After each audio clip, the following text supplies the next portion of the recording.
राजस्थान में यूं तो 6 विधानसभाओं के लिए उपचुनाव होना है, जिसमें भजनलाल सरकार की परीक्षा है। लेकिन 2 सीटें ऐसी हैं जहां सबसे ज्यादा चुनौती बीजेपी के लिए भी है और कांग्रेस के लिए है। ये सीटें हैं डूंगरपुर जिले की 84 विधानसभा सीट और सलूम्बर विधानसभा सीट।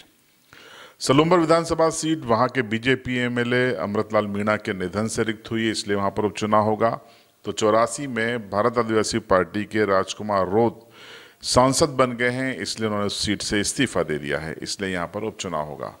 अब इन दोनों सीटों को लेकर जो राजस्थान की सियासत है वो गर्मा गई है।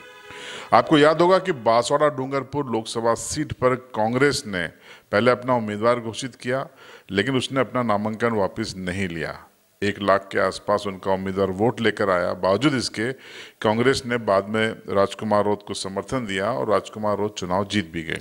लेकिन राजकुमार रोत और भारत आदिवासी पार्टी के निशाने पर जितना बीजेपी है उतना कांग्रेस भी रही है। कमल कांग्रेस के नाम से भारत आदिवासी पार्टी का उदय हुआ है और कमल कांग्रेस पर लगातार हमला करना, उनका रगड़ा निकालना, ये उनका नैरेटिव रहा है।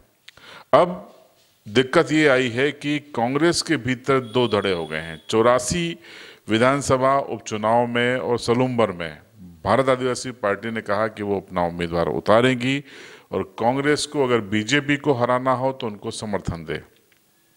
84 में कांग्रेस की हालत बहुत पतली है क्योंकि कांग्रेस का उम्मीदवार तीसरे नंबर पर रहा था।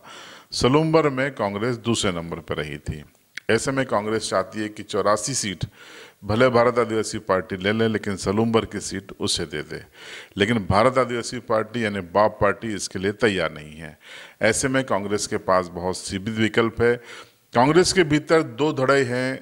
एक धड़ा ये कहता है कि अगर हम भारत आदिवासी पार्टी को सपोर्ट देंगे तो हमारा खुद का वोट बैंक खिसक जाएगा, हमारा कैडर चला जाएगा, ये खतरा है, इसलिए हमको लड़ना चाहिए। और दूसरा खेमा है वो ये चाहता है कि अगर हमें बीजेपी को रोकना है तो भारत आदिवासी पार्टी को उनके प्रभाव के इलाके में समर्थन देना ही चाहिए।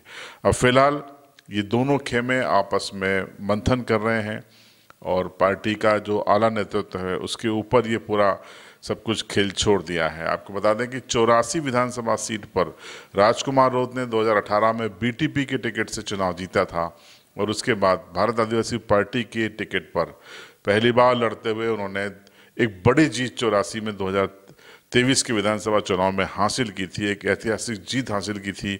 60,000 से अधिक वोटों से वो चुनाव जीते थे।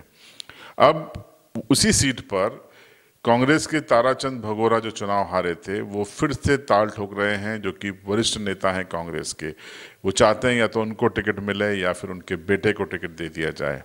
लेकिन कांग्रेस की ने जो खुफिया सर्वे करवाया है उसमें 84 सीट पर कांग्रेस की स्थिति कमजोर है और अगर वो लड़ती है तब भी कुछ नतीजा नहीं आना है।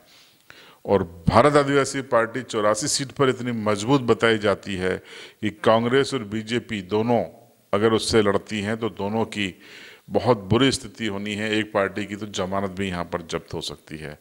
ऐसे में 84 सीट अब राजस्थान में भारत आदिवासी पार्टी के लिए प्रतिष्ठा का भी सवाल है और एक संदेश देने का एक अवसर भी है कि पार्टी किस तरीके से आदिवासियों के बीच में अपनी पैड़ बना चुकी है और अपने एजेंडे को जन समर्थन के रूप में वो यहाँ पर दिखाने की कोशिश करेगी। सलूम्बर सीट पर थोड़ा सा भारत आदिवासी पार्टी 84 के मुकाबले कमज़ोर है, लेकिन उनको लगता है कि अब निज़ाम बदल चुका है, जनता उनके साथ में है और सलूम्बर सीट भी वो बीजेपी से छीन सकते हैं।